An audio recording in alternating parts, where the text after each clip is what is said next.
Almost every retirement video you have ever watched was secretly built for two people. Two Social Security checks, two standard deductions, married tax brackets, and one of you to lean on when things go wrong. A huge and growing number of us retire as one. And here is what nobody tells the single retiree. The tax code and Medicare do not charge you half. They charge you at thresholds that are far below half of a couple's, so the same income is taxed harder, and your Medicare premium jumps sooner. If you are married right now, please do not tune out, because one of you will eventually file as a single too. That day has a name, and it has a cost, and almost no one plans for it. Today we are going to run the real numbers, trap by trap. 6 specific places where the system quietly charges a single person more, and then, just as carefully, the moves that plan around every one of them. This is a longer one, because you have waited a long time for someone to actually run these numbers for you. So get a cup of coffee. Let us begin. Start with why this happens, because once you see it, every trap that follows makes sense. The whole retirement system in this country was designed in an era when the default household was a married couple with one main earner. Social Security has spousal benefits and survivor benefits baked in. The tax brackets have a married filing jointly column that is wider. Medicare's income rules have a couple's threshold. The rules of thumb you hear, the 4% rule, the salary multiples, the benchmark numbers, they were all averaged across households, and the average household was 2 people. So the single retiree is not being singled out on purpose. It is worse than that in a way. They are simply not being thought about at all. The system was built around a couple, and a single person is what is left when you remove one of them, but the costs do not shrink to match. Here is the core unfairness in one sentence. When you go from 2 people to 1, your income roughly halves, but almost none of the tax and Medicare thresholds have with it. They fall by much less.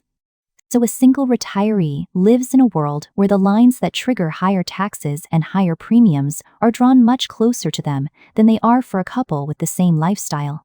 That is the pattern. Now let us walk the 6 specific places it bites, and I will give you the actual numbers so you can find yourself on the map. The first trap is the income tax brackets themselves, and it is the one people assume is fair when it is not. Most people believe that a single person's tax brackets are simply half of a married couple's. It sounds logical. It is not true, and the gap grows as income rises. At the lower brackets, single and married are roughly proportional. But as you climb, the married brackets stretch much wider than double the single ones. What that means in practice is that a single retiree crosses into each higher tax bracket at well below half the income where a couple would. The same retirement income gets taxed into a higher bracket for a single person than it would for 2 people splitting it. Let me make it concrete. Imagine 2 retirement incomes. A couple pulling $90,000 a year and a single person pulling $45,000, exactly half. You would expect them to sit in the same tax bracket because the single person has exactly half the income. But because the brackets are not exactly proportional, the single filer can actually land in a higher marginal bracket on that halved income. They did everything right. They have half the money, and the code still reaches a little deeper into their pocket per dollar at the margin. This is not a huge number by itself at modest incomes, but it is the first of 6, and they stack. Verify the current bracket figures at irs.gov for your filing year, because the brackets move every year with inflation, but the shape, married wider than double single, is the part that does not change. The second trap is quieter, and it is pure arithmetic. The standard deduction. Every filer gets a standard deduction, the amount of income that is simply not taxed before the brackets even start. A married couple filing jointly gets a standard deduction that is double a single person's. That part is actually proportional, so far so fair. But here is where the single person loses ground. There is an additional standard deduction once you turn 65, and it is per person. A married couple where both spouses are 65 gets that extra deduction twice. A single person gets it once because there is only one of them, so the couple shields 2 of those bonus amounts from tax, and the single shields 1. And there was a temporary extra deduction for people 65 and older in place for the middle of this decade, and that too is per person. 2 for a couple, 1 for a single. None of these is dramatic on its own. But notice the pattern forming. At every step, the couple gets 2 of something, and the single gets 1. While the thresholds that trigger taxes do not give the single person a break to compensate. The deductions are the one place the math is roughly fair per person. Almost everywhere else, it is not. Verify the current standard deduction and the extra 65 amounts at irs.gov because they change yearly.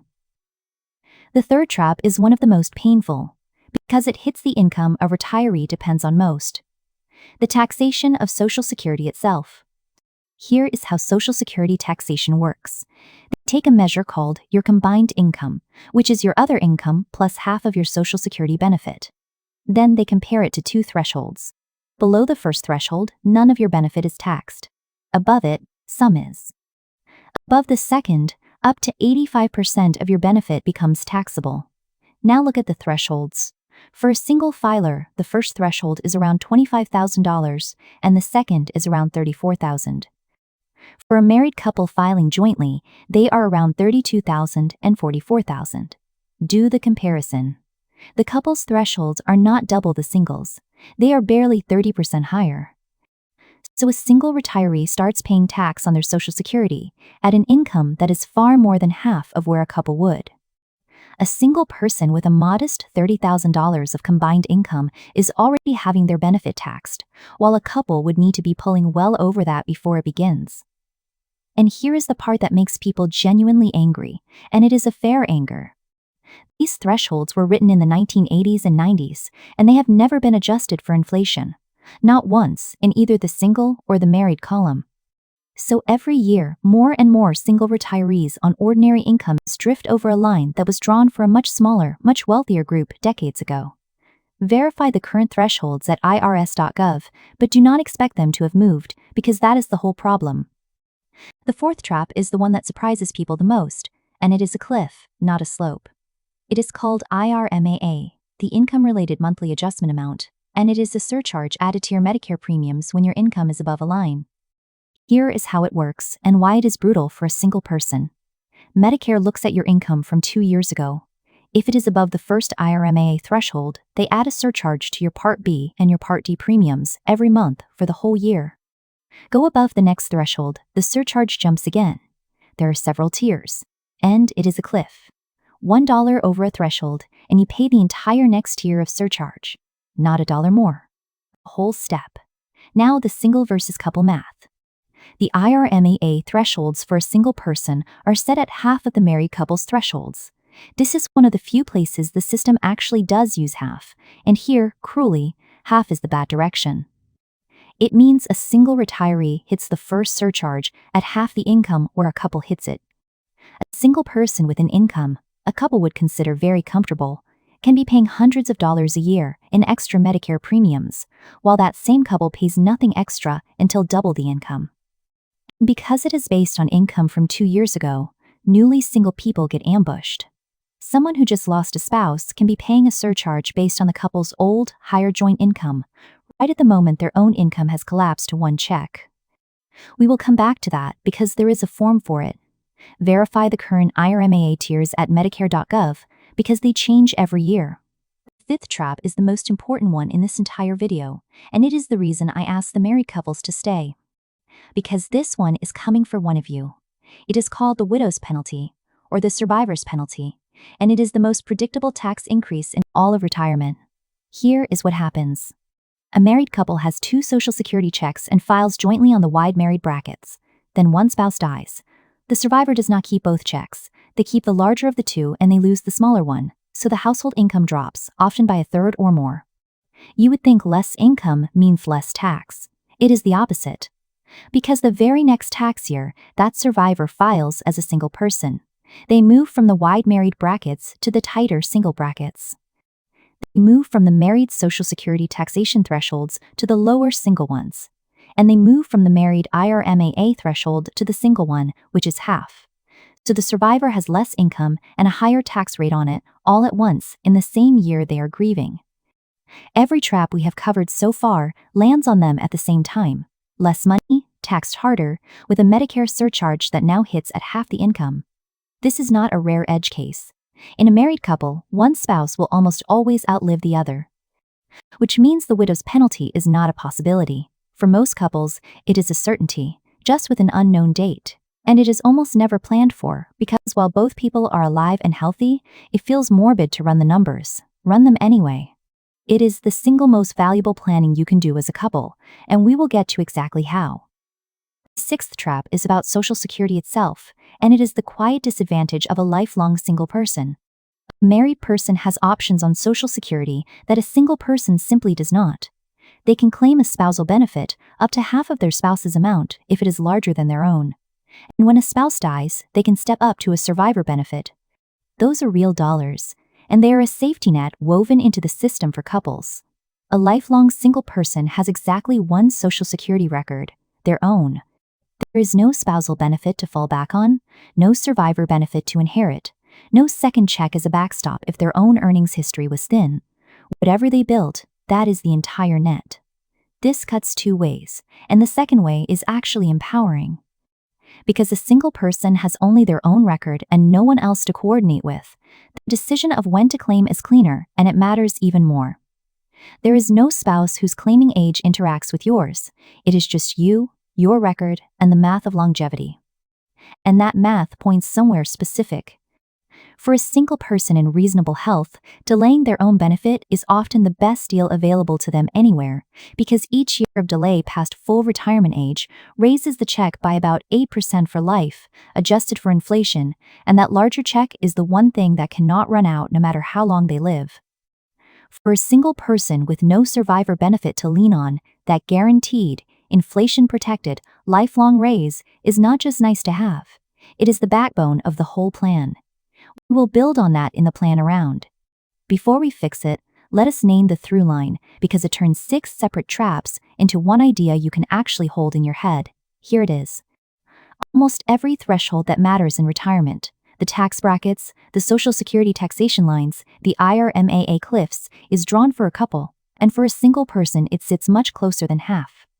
Your income halves when you are 1 instead of 2, but the lines do not move to match. So you are always closer to the next tax bracket, closer to your benefit being taxed, closer to a Medicare surcharge than a couple living the exact same life.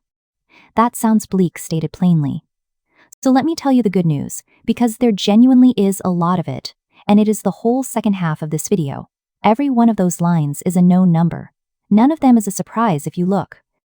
Because they are step functions, because so much depends on landing on one side of a line rather than the other, a single retiree has more control than almost anyone realizes.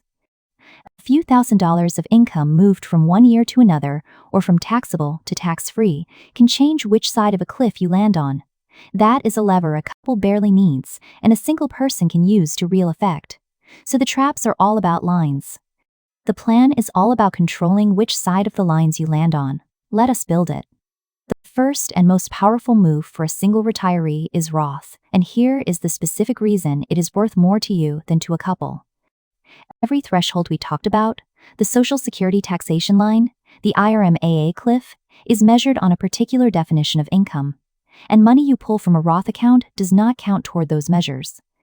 It is not in your adjusted gross income, it is not in your combined income for Social Security, and it does not push you toward an IRMAA cliff.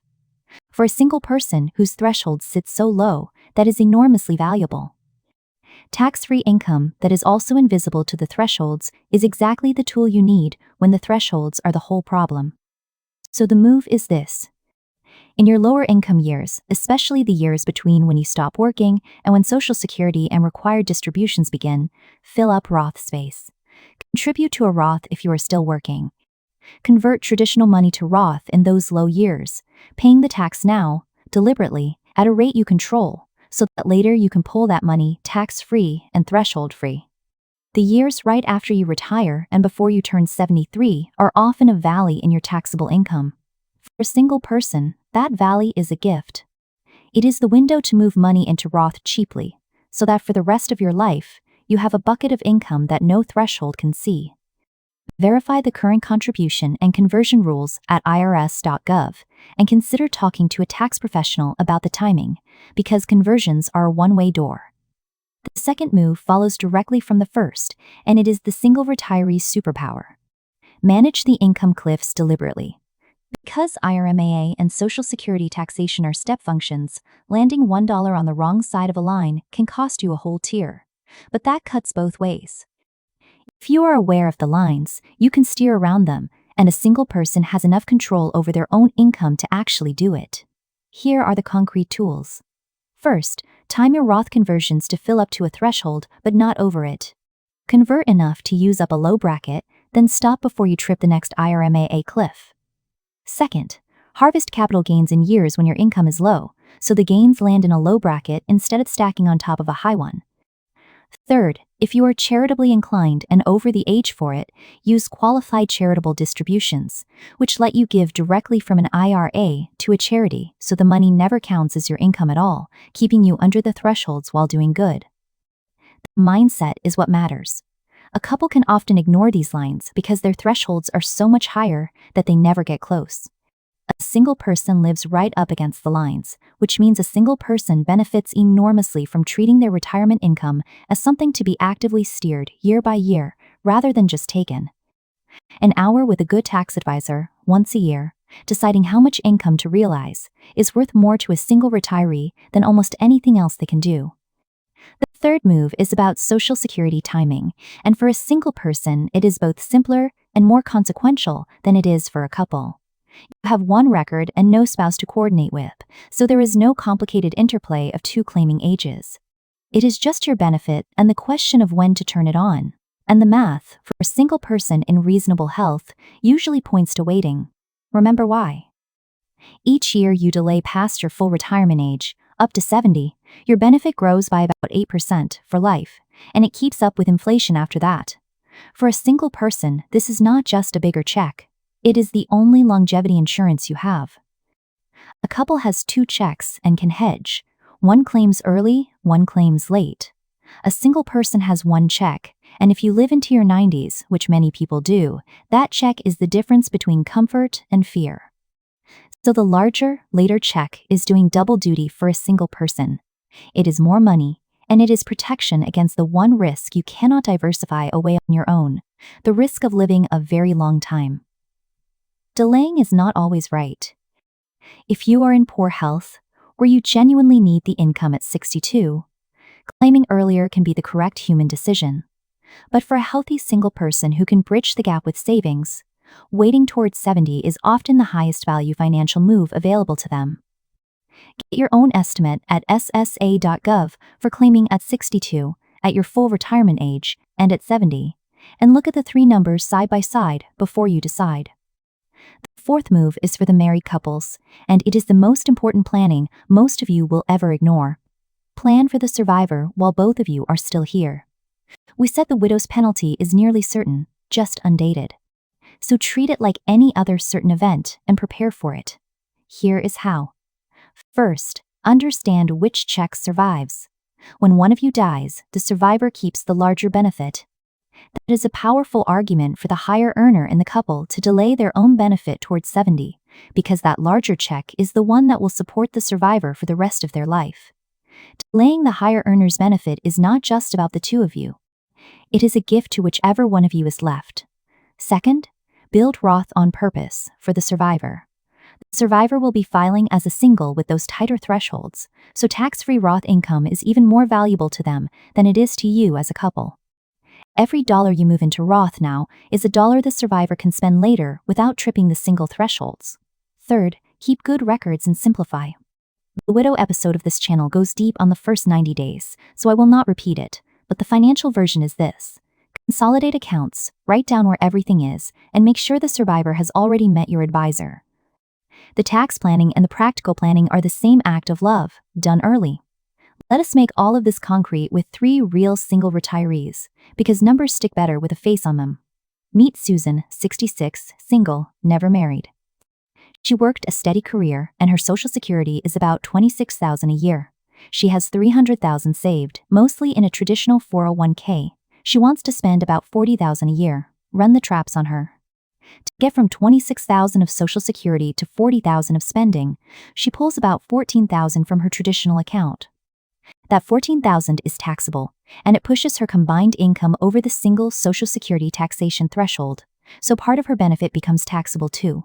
She is not rich. She is at $40,000 a year.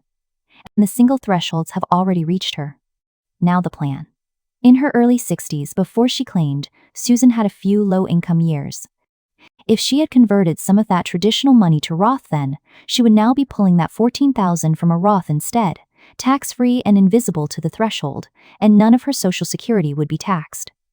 The lesson for everyone still in their low-income valley is exactly that. Susan is fine either way, but the Roth version leaves her with more spendable money every single year for the rest of her life, just from having steered around one line. Now meet David, 68, divorced, a higher earner.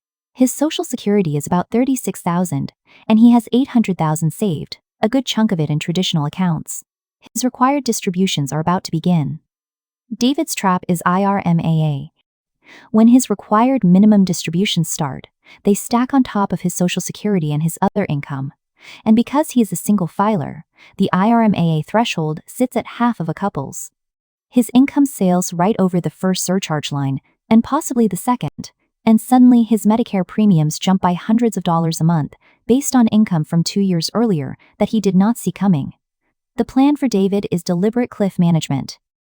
Starting now, before the required distributions force his hand, he converts traditional money to Roth each year, filling up to just below an IRMAA threshold and stopping. He harvests some gains in his lower years. He shrinks the traditional balance on purpose, so that when required distributions arrive, they are smaller, and his income stays on the cheaper side of the cliffs. He might also use qualified charitable distributions for his giving, keeping that money out of his income entirely.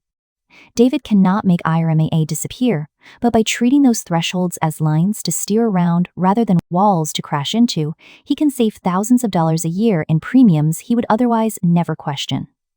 The third case is the one that ties it together. Meet Grace, 72.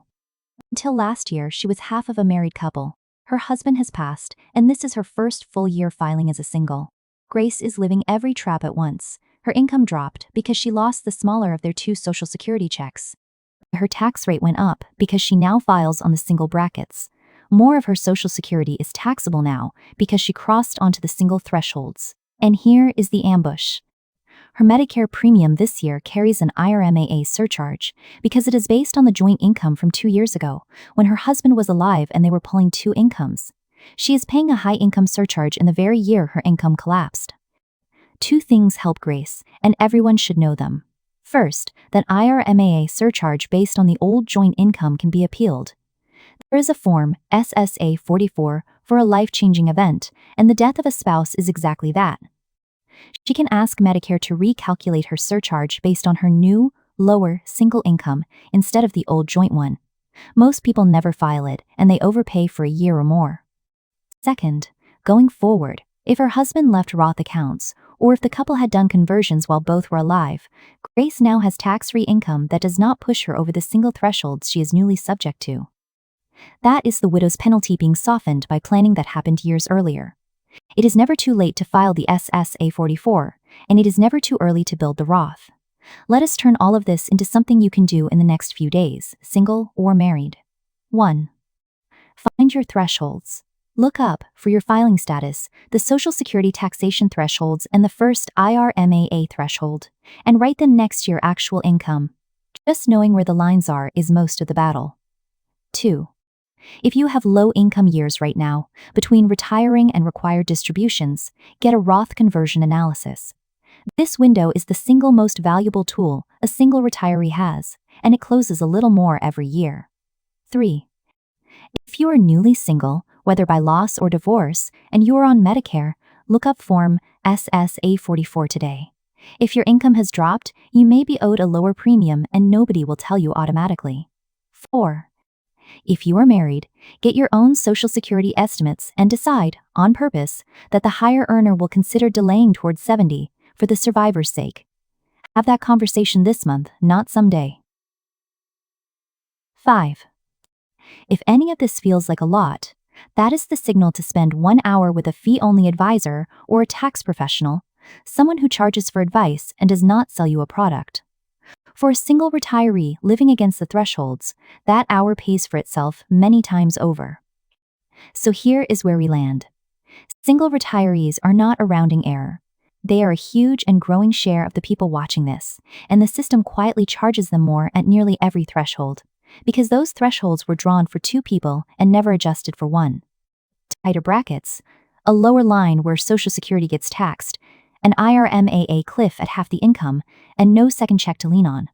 But every one of those lines is a known number. None of them is a surprise once you look. And because they are lines, a single person has real power to steer around them, with Roth space built in the low years, with income timed deliberately, and with a larger, later Social Security check as the backbone of the whole plan. And if you are married, the most loving financial thing you can do is to run these numbers now for the one of you who will someday be single, because that day is coming, and the widow's penalty is only a penalty if nobody planned for it. You are not a rounding error, and you are not without options. You just needed someone to run the numbers as if you existed. Today we did. Run your numbers.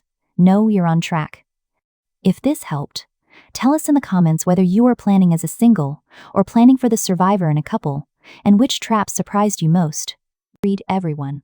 All figures in this video are illustrative and current as of 2026. Tax brackets, standard deductions, Social Security taxation thresholds, and IRMAA tiers all change every year and depend on your filing status. Verify at irs.gov, ssa.gov, and medicare.gov, and talk to a fee-only advisor and a tax professional about your own situation. Susan Mitchell is the host of the Retirement Lab and is not a licensed financial advisor, attorney, or accountant.